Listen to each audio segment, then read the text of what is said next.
महाराष्ट्राचे आराध्य दैवत असणाऱ्या छत्रपती शिवाजी महाराजांचे पुतळे आपण सगळे नेहमीच पाहत आहोत.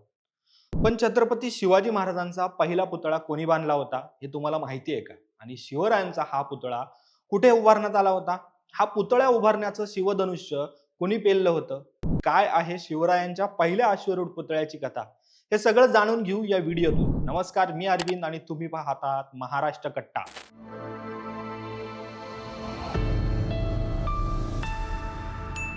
इंग्रजांच्या सत्तेबरोबरच 20व्या शतकापर्यंत युरोपियन शिल्पकला भारतात दाखल झाली होती. कलकत्ता, मुंबई, पुणे या शहरांमध्ये काही शिल्पे आणि पुतळे उभे राहिले होते. पण तोपर्यंत महाराष्ट्राची अस्मिता असलेल्या छत्रपती शिवाजी महाराजांचा पुतळा कुठेही नव्हता. आणि त्यावेळची सामाजिक परिस्थिती बघून छत्रपती शाहू महाराजांना छत्रपती शिवाजी महाराजांचा पुतळा उभारण्याची गरज वाटली. आणि छत्रपती शाहू महाराजांनी 1917 मध्ये पुण्यात शिवाजी महाराजांचे भव्य स्मारक उभारण्याचा विचार मांडला. आणि बाकीच्या संस्थानांनी सुद्धा ही संकल्पना उचलून धरली. इंग्रज सरकारनेही त्याला पाठिंबा दिला. इतकंच नाही तर पहिल्या महायुद्धात मराठ्यांनी दाखवलेल्या पराक्रमाने प्रभावित झालेल्या इंग्रजांचा युवराज प्रिन्स एडवर्डने शिवाजी महाराजांच्या स्मारकाच्या भूमिपूजनाला यायचं आमंत्रणही स्वीकारलं. त्याच काळात पहिल्या महायुद्धात इंग्रजांना मराठ्यांची खूप मदत झाली होती. त्यामुळे शिवाजी महाराजांचे महत्त्व इंग्रजांना मान्य करावं लागलं. त्यांना हे कळालं की लढणाऱ्या या लोकांची मूळ प्रेरणा आहे शिवाजी महाराज, आणि त्यातूनच स्मारकाची ही कल्पना पुढे आली होती. अर्थातच ती शाहू महाराजांमुळे, कारण ते प्रमुख होते. त्यामुळे 19 नोव्हेंबर 1921 ला प्रिन्स एडवर्ड पुण्यामध्ये आले आणि शिवाजी महाराजांच्या प्रतिमेसमोर नतमस्तक झाले. प्रिन्स एडवर्डच्या या कार्यक्रमाला त्या काळी पुण्यात विरोधही झाला. ब्रिटिश युवराजांच्या हस्ते स्मारकाचे भूमिपूजन करून मोठा उद्देश साध्य केला होता. भूमिपूजनाच्या या कार्यक्रमात शाहू महाराजांचं भाषण ऐकल्यानंतर प्रिन्स म्हणतात, Rajshri Shahu Maharaj not only build the empire but also created a nation. या स्मारकामध्ये अनेक अडथळे आले. 1917 ला स्मारकाचा विचार सुरू झाला, पण त्याचं भूमिपूजन व्हायला 1921 चा नोव्हेंबर उजाडला होता. स्मारकाची पायाभरणी झाली खरी, पण त्यानंतर काही दिवसांमध्ये म्हणजे 6 मे 1922 ला छत्रपती शाहू महाराजांचं निधन झालं. त्यानंतर स्मारकाची जबाबदारी ग्वाल्हेरच्या अलीबहाद्दर महादेवराव शिंदेकडे आली. पण काम सुरू झाल्यावर काही दिवसातच अलीबहाद्दर महादेवराव यांचंही निधन झालं. त्यानंतर या स्मारकाची जबाबदारी कोल्हापूरचे तिसरे राजाराम महाराज यांच्यावर आली. राजाराम महाराजांनी स्मारकासाठी 2 शिल्पकारांची निवड केली. स्मारकातील शिल्प बनवण्याची जबाबदारी सोपवण्यात आली नानासाहेब करमकर यांच्याकडे, तर पुतळा तयार करण्याची जबाबदारी सोपवण्यात आली राव बहादूर म्हात्रे यांच्याकडे. या स्मारकासाठी करमकरांनी 4 सुंदर शिल्प तयार केली. पुतळ्याच्या समोरच्या बाजूला भवानी देवी शिवाजी महाराजांना भवानी तलवार देते आहे हे शिल्प संगमरवरामध्ये कोरण्यात आलं. तर पुतळ्याच्या डाव्या बाजूला शिवाजी महाराजांनी वनी दिंडोरी इथं दाऊद खानवर मिळवलेल्या विजयाचा प्रसंग चित्रित केला. तर पुतळ्याच्या पाठीमागं कल्याणच्या सुभेदाराच्या सुनेला शिवाजी महाराजांनी जी सन्मानाची वागणूक दिली तो प्रसंग ब्रॉन्झमध्ये कोरण्यात आला होता.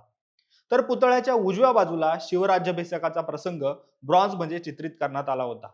नानासाहेब करमकरांनी त्यांना दिलेली या शिल्पाची जबाबदारी मुदतीआधी 3 महिनेच पूर्ण केली होती. पण मुख्य पुतळा बनवण्याची जबाबदारी ज्यांच्यावर होती त्या राव बहादूर म्हात्रे यांनी त्यांच्या कामाला अजून सुरुवातच केली नव्हती. त्यामुळे पुतळा बनवण्याचं कामही नानासाहेब करमकर यांनाच देण्याचा निर्णय राजाराम महाराजांनी घेतला.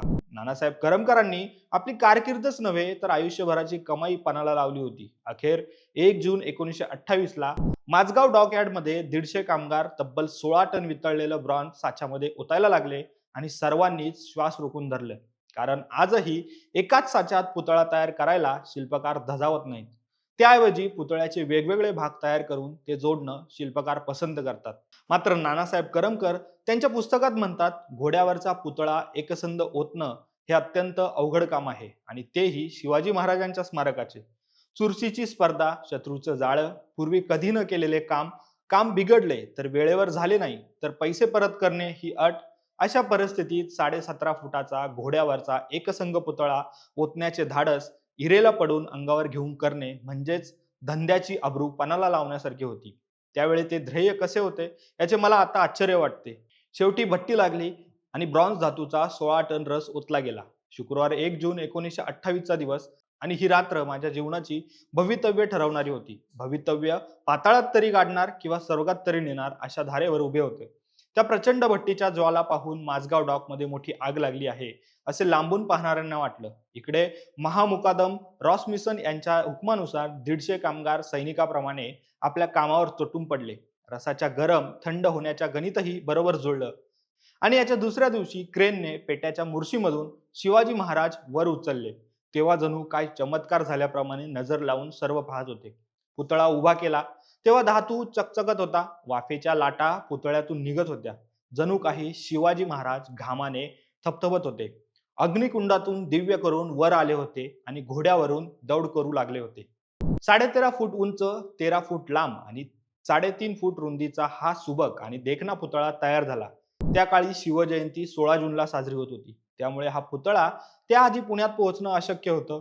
मुंबईहून पुण्याच्या दिशेने प्रवास सुरू झाला. 10 जूनला हा पुतळा पुण्यात पोहोचला. पुणे स्टेशन पासून वाजत गाजत या पुतळ्याची मिरवणूक काढण्यात आली आणि 16 जूनचा दिवस उजाडला.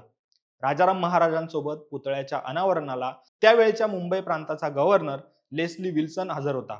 पुतळ्याच्या उभारणीवरून झालेले आधीचे सगळे वाद बाजूला ठेवून सगळ्यांना पुतळ्याच्या अनावरणाच्या या कार्यक्रमात सामावून घेण्यात आलं आणि डोळ्याचं पारणं फेडणारा सोहळा आयोजित करून शिवाजी महाराजांचा जगातील पहिल्या पुतळ्याचं अनावरण पुण्यात झालं. पुतळ्यावरील छत्रपती शिवरायांचं रूप काही औरच दिसत होतं. त्यामुळे शिल्पकलेच्या विद्यार्थ्यांसाठी आजही हा पुतळा आदर्श मानला जातो. छत्रपती शिवाजी महाराज म्हटलं की आपल्या समोर महाराजांची जी प्रतिमा उभी राहते ती या पुतळ्यातून आली आहे. आपण ही प्रतिमा तर स्वीकारली, पण त्यासोबतच हा पुतळा उभं करण्यामागे छत्रपती शाहू महाराजांचा जो विचार होता तो आपण स्वीकारलाय का? आज छत्रपती शिवरायांबरोबरच इतर महापुरुषांचे पुतळे गावोगावी उभे राहिलेत. हे पुतळे उभारताना त्याच्या पाठीमागचा विचारही आपण घेतो आहोत का? हे महापुरुष पराक्रमाने जसे ओळखले जातात तसेच सर्वांना सोबत घेऊन जाण्यासाठी ते ओळखले जातात. तर मंडळी, ही होती छत्रपती शिवाजी महाराजांच्या पहिल्या पुतळ्याच्या बनण्याची आणि संघर्षाने भरलेली आणि तितकीच प्रेरणादायी कहाणी. त्यामागे लागलेले अनेकांचे हात, पहिल्या पुतळाचा हा इतिहास तुम्हाला नक्की कसा वाटला आम्हाला कमेंट करून सांगा आणि असेच माहितीपूर्ण व्हिडिओ पाहण्यासाठी आमच्या महाराष्ट्र गट्टा या YouTube चॅनलला तुम्ही सबस्क्राईब करायला विसरू नका. धन्यवाद.